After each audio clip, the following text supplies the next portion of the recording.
What's going on, everybody? Kenny Bomb is in the building, and while we got 3 spots remaining on the base roster in Mortal Kombat 1, there's only 1 cameo spot left. Now, these cameo reveals have been hit or miss, and I'll definitely talk about why as we get into the video, but with only 1 spot remaining, who's gonna take it?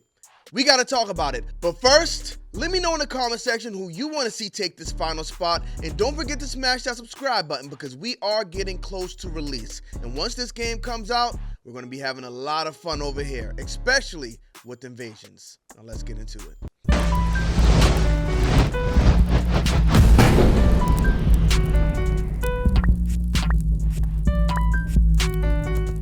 Run, boy, they coming down.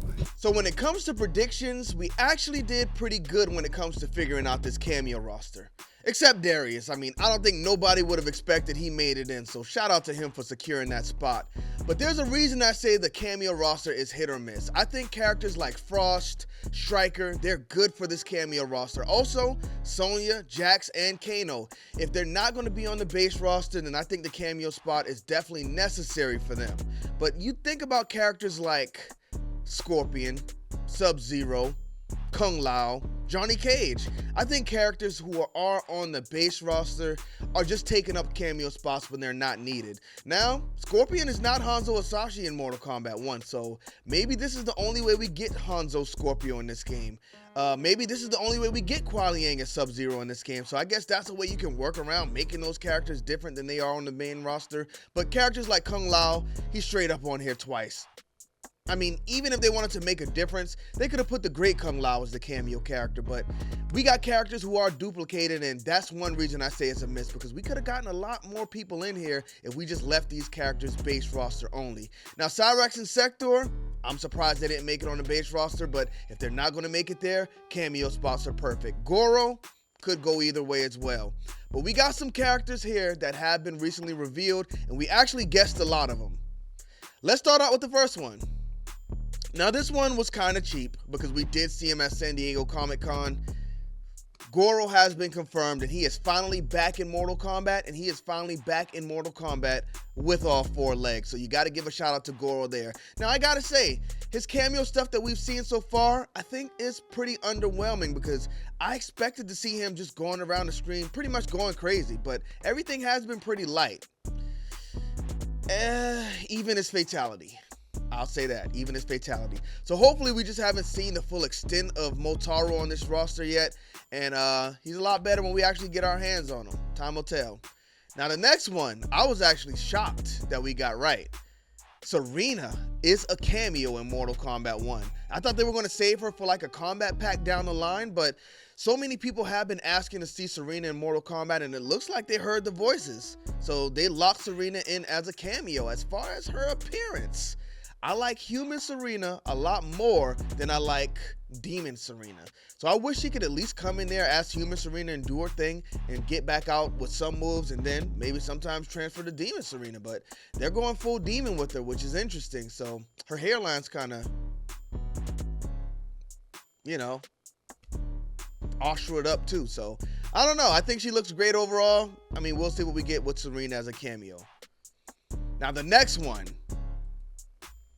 actually led to some big talk, because when I thought, you know what? I predicted Shujinko to be on here because I wanted Onaga to be on the roster. I thought he had no chance of making it, if I'm being honest with y'all.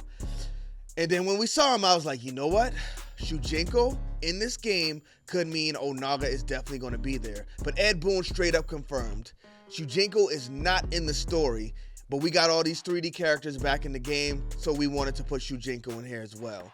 So Shujinko's not included in the Mortal Kombat 1 story, and I think that means he's pretty much out of the question for being that main roster spot as well. Or maybe he was saying old Shujinko won't be on the roster. I know a lot of people think the NPC Ed Boon pointed out that was going into Outworld with Liu Kang and the boys was a young Shujinko, but let's be honest, y'all. Young Shujinko, old Shujinko, it's all Shujinko. I don't think Ed Boon would have said Shujinko wasn't included in the story and a young version of him is included opposed to an old version. I think when Ed Boon said those words, he completely canceled Christmas on Shujinko.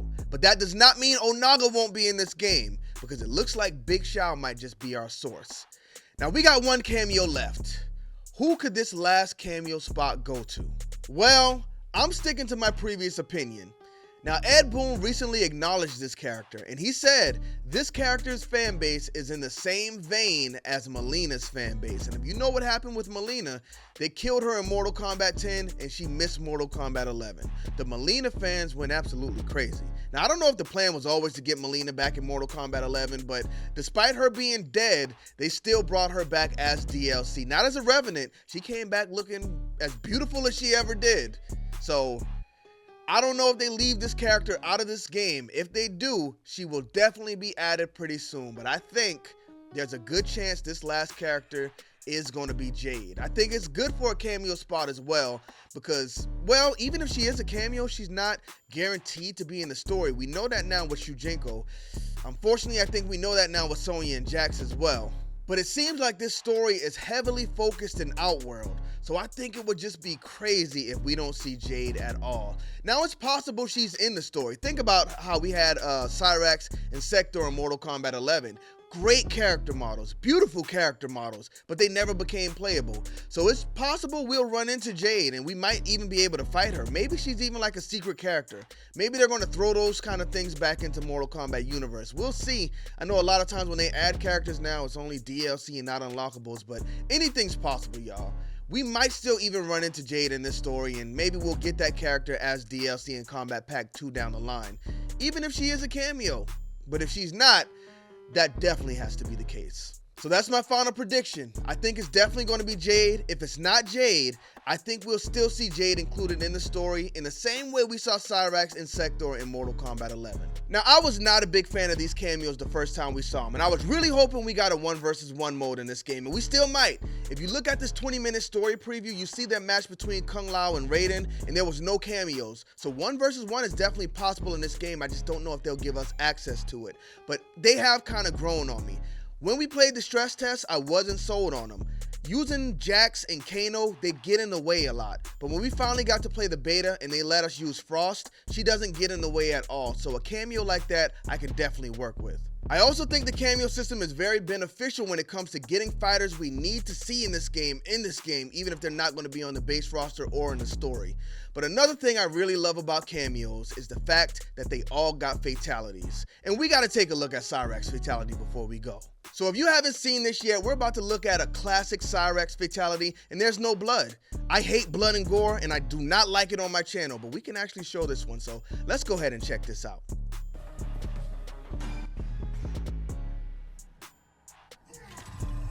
Cyrax throws out the bombs.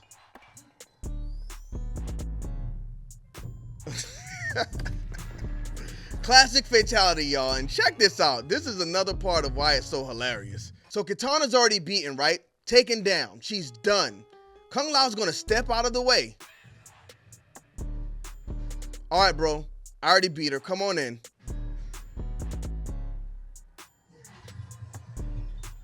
He throws the bombs out, even though Kitana's already done. And kills everybody. Just the most ridiculous fatality of all time, but I absolutely love it. Thank y'all for tuning into this video. Don't forget to drop a like on it and smash that subscribe button. Bomb Squad, let's get to that.